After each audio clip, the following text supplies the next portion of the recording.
Selamat pagi. Di sini saya akan mempresentasikan mengenai UTS pengantar kewirausahaan. Sebelumnya, perkenalkan nama saya Herunisa, NIM 18130310113. Kita langsung saja pada soal yang pertama. Jelaskan dan beri contoh di lingkunganmu tentang pengertian wirausaha, pendekatan dan teori kewirausahaan, kelemahan dan keunggulan menjadi entrepreneur, dan karakteristik wirausaha. Nah, di sini wirausaha itu sendiri adalah seorang yang memiliki kemampuan untuk menciptakan sesuatu yang baru dan berbeda melalui cara berpikir kreatif dan inovatif. Contohnya, wirausaha yang dibangun oleh tetangga saya bergerak di bidang kuliner, yaitu kue bolu. Nah, kue bolu ini sendiri merupakan kue dengan berbentuk bulat, tekstur kue lembut, dan dari bahan baku tepung terigu. Nah, penjual kue bolu di dekat rumah saya ini pada awalnya dengan menciptakan satu rasa varian, yaitu rasa coklat saja. Kemudian selang beberapa hari ia mulai menciptakan berbagai topping atau varian rasa seperti matcha, strawberry, green tea, mocha, dan vanilla. Kemudian berikut merupakan pendekatan dari wirausaha.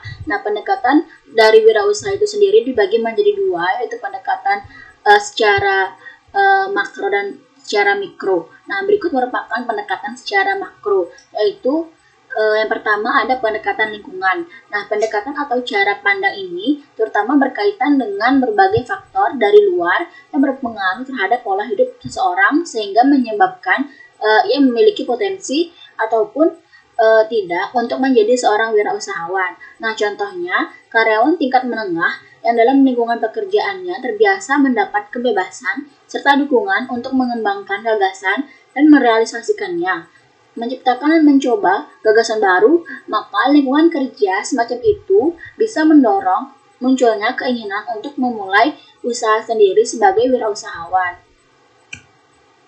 Kemudian, yaitu pendekatan keuangan.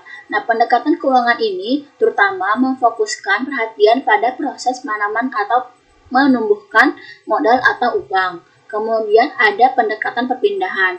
Nah, cara pandang pendekatan ini didasarkan pada fenomena kelompok. Nah, dikatakan bahwa suasana yang dialami kelompok bisa mendorong ataupun menghambat munculnya faktor-faktor yang menyebabkan seorang menjadi wirausahawan. Kemudian ada pendekatan secara mikro. Nah, berikut merupakan pendekatan secara mikro, yaitu yang pertama ada pendekatan trade entrepreneuria. Pendekatan semacam ini berusaha mempelajari ciri-ciri umum orang-orang yang berhasil dalam mengembangkan suatu usaha. Sehingga apabila ciri-ciri itu ditiru, maka diharapkan akan dapat meningkatkan peluang para peniru tersebut untuk mencapai keberhasilan dalam menjalankan suatu usaha. Kemudian ada pendekatan peluang usaha. Nah, pendekatan peluang usaha ini memfokuskan perhatian terhadap masalah peluang dalam tumbuhnya kewirausahaan. Kemampuan untuk mencium adanya peluang saat peluang tersebut muncul, dan juga kemampuan untuk melaksanakan langkah-langkah yang dibutuhkan dalam implementasinya merupakan faktor kunci menurut pendekatan peluang usaha. Kemudian ada pendekatan strategi. Nah, pendekatan strategi ini menekankan peran penting proses perencanaan dalam pengembangan usaha yang sukses. Nah, dalam membangun keunggulan kompetitif yang berkelanjutan, diperlukan strategi yang matang, memetakan berbagai kompetensi dari perusahaan tersebut sehingga mampu mengembangkan kompetensi inti yang unggul. Nah, kompetensi ini dimaksudkan yaitu serangkaian kemampuan yang unik yang dikembangkan oleh perusahaan dalam bidang-bidang utama seperti kualitas, layanan, inovasi, fleksibilitas, kecepatan yang lebih dari para pesaingnya. Nah, kemudian ada teori kewirausahaan. Nah, yang pertama itu ada teori ekonomi. Teori ini menyatakan bahwa entrepreneur akan muncul dan berkembang kalau ada peluang ekonomi.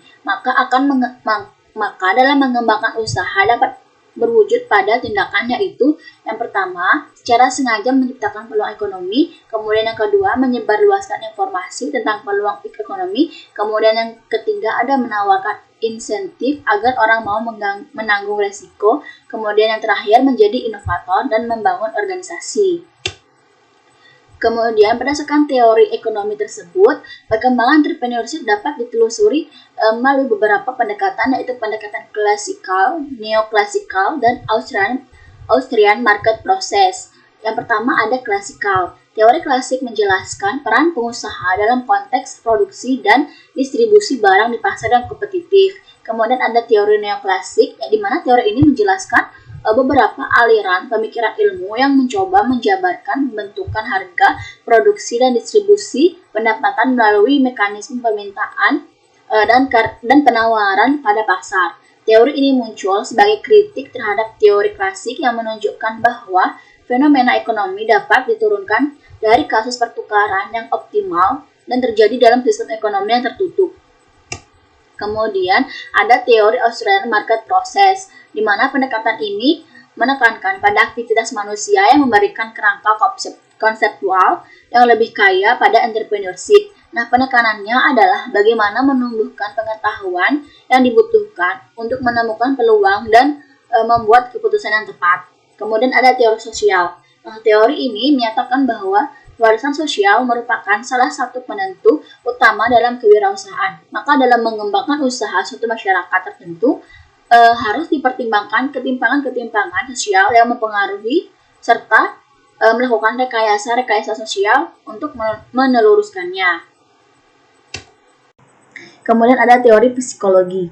Nah, teori ini menyatakan bahwa suksesnya seorang entrepreneur tidak tergantung pada keadaan lingkungan, akan tetapi ada faktor dari kepribadian seorang entrepreneur itu sendiri. Kemudian ada teori perilaku.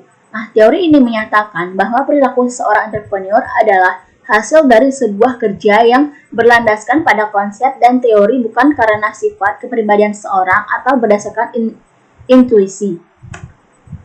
Kemudian ada kelebihan dan kelemahan sebagai seorang wirausahawan atau entrepreneur. Yang pertama, peluang menentukan nasib sendiri. Nah, dengan memiliki usaha sendiri, seorang dapat menentukan nasibnya sendiri dan tidak bergantung pada keberadaan orang lain selaku pemilik usaha. Kemudian peluang melakukan perubahan.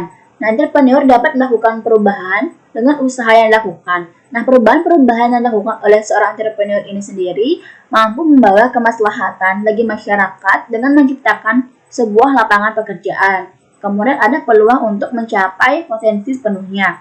Nah, dengan menjadi seorang entrepreneur, aktivitas membuka usaha, maka suasana rutinitas bekerja sebagai karyawan tidak akan dialami, sehingga hidup menjadi lebih berdinamika. Kemudian ada peluang untuk memperoleh keuntungan yang menakjubkan. Nah, entrepreneur dengan kemungkinan memperoleh penghasilan tanpa batas memberikan peluang bagi setiap orang untuk memenuhi segala yang diinginkannya. Kemudian ada peluang untuk berperan besar dalam masyarakat dan memperoleh pengakuan, di mana seorang entrepreneur ini sendiri merupakan pemilik usaha yang dapat menjadi warga masyarakat yang dihormati karena perannya yang berarti bagi kelangsungan hidup bangsa dan negara. Mereka dapat menyediakan lapangan pekerjaan dan meningkatkan taraf hidup warga sekitarnya. Kemudian yang terakhir itu ada peluang untuk melakukan sesuatu yang disukai dan bersenang-senang dalam mengerjakannya.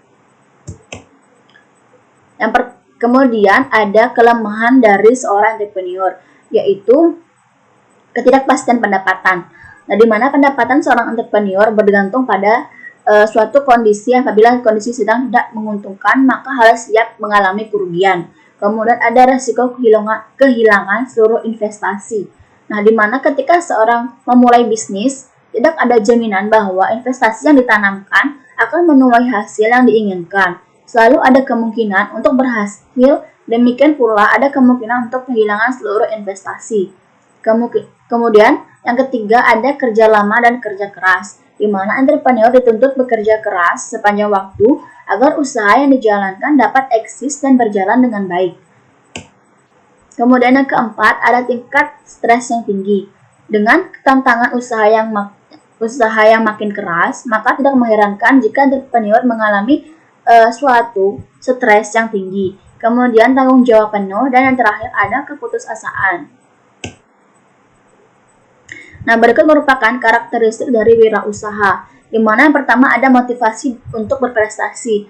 Motif berprestasi merupakan nilai sosial yang menekankan pada hasrat untuk mencapai yang terbaik guna mencapai kepuasan secara pribadi. Nah, motivasi ini dilatar belakangi dengan yang pertama itu ada kebutuhan fisik, kemudian ada kebutuhan keamanan, yang ketiga ada kebutuhan harga diri, dan yang terakhir itu ada kebutuhan akan aktualisasi diri. Yang kedua itu ada selalu perspektif, di mana selalu perspektif ini mencerminkan bahwa seorang wirausahawan harus berpikir, berusaha dan memanfaatkan peluang dengan penuh perhitungan untuk meraih masa depannya secara optimis. Kemudian memiliki kreativitas yang tinggi. Kreativitas yang tinggi dengan menciptakan sesuatu yang sebelumnya tidak ada.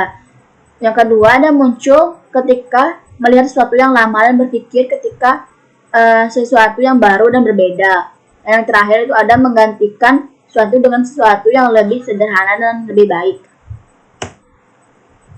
Yang keempat ada memiliki perilaku inovatif tinggi. Nah, inovasi adalah kemampuan untuk menerapkan kreativitas dalam rangka memecahkan persoalan-persoalan dan peluang untuk meningkatkan dan memperkaya kehidupan. Kemudian yang kelima ada memiliki komitmen dalam pekerjaan. Nah, memiliki komitmen dalam pekerjaan memberikan makna bahwa setiap wirausaha hendaknya komit dalam mengelola usahanya dan dilakukan dengan cara bersungguh-sungguh dan memberikan perhatian sepenuhnya. Kemudian yang terakhir itu memiliki etos kerja dan tanggung jawab. Etos kerja akan membentuk suatu produktivitas, sedangkan tanggung jawab akan menumbuhkan wirausaha yang adil dan bertanggung jawab kepada semua pemangku kepentingan yang berhubungan dengan usaha dan hasil usahanya itu sendiri. Kemudian mandiri, yaitu melalui kemandirian dalam berpikir kreatif dan bertindak inovatif, seorang wirausaha dapat menciptakan peluang dalam menghadapi tantangan hidup. Yang kedelapan, selalu mencari peluang. Selalu mencari peluang dimaknakan bahwa seorang wirausaha yang mempunyai jiwa kewirausahaan harus memberikan tanggapan positif terhadap peluang yang ada dalam kaitannya dengan mendapatkan keuntungan untuk usahanya dan atau memberikan pelayanan yang lebih baik kepada masyarakat.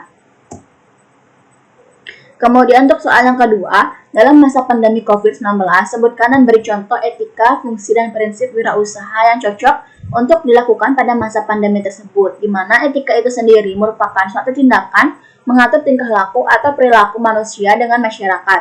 Tingkah laku entrepreneur harus diatur agar tidak melanggar norma-norma yang terdapat dalam lingkungan masyarakat. Etika yang harus dimiliki oleh seorang entrepreneur di masa pandemi ini seperti tetap mematuhi protokol kesehatan yang dianjurkan oleh pemerintah, bersikap jujur kepada konsumen, disiplin, kemudian melakukan keadilan pada karyawan maupun konsumen, serta bertanggung jawab dan saling menghormati.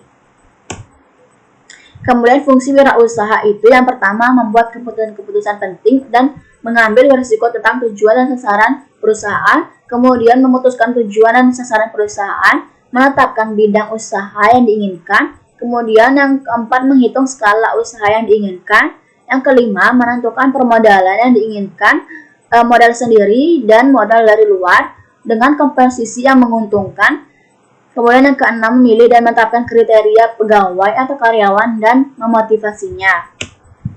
Kemudian mengendalikan secara efektif dan efisien serta mencari dan menciptakan berbagai cara baru dan mencari terobosan baru dalam mendapatkan masukan atau in-out serta mengolahnya menjadi barang atau jasa yang menarik. Berikut merupakan prinsip dari kewirausahaan di masa pandemi COVID-19. Yang pertama, memiliki eyesight, masa depan yang tepat dan tajam, di mana mampu untuk melihat sebagai peluang bisnis yang mungkin saja tidak dapat dilihat orang lain.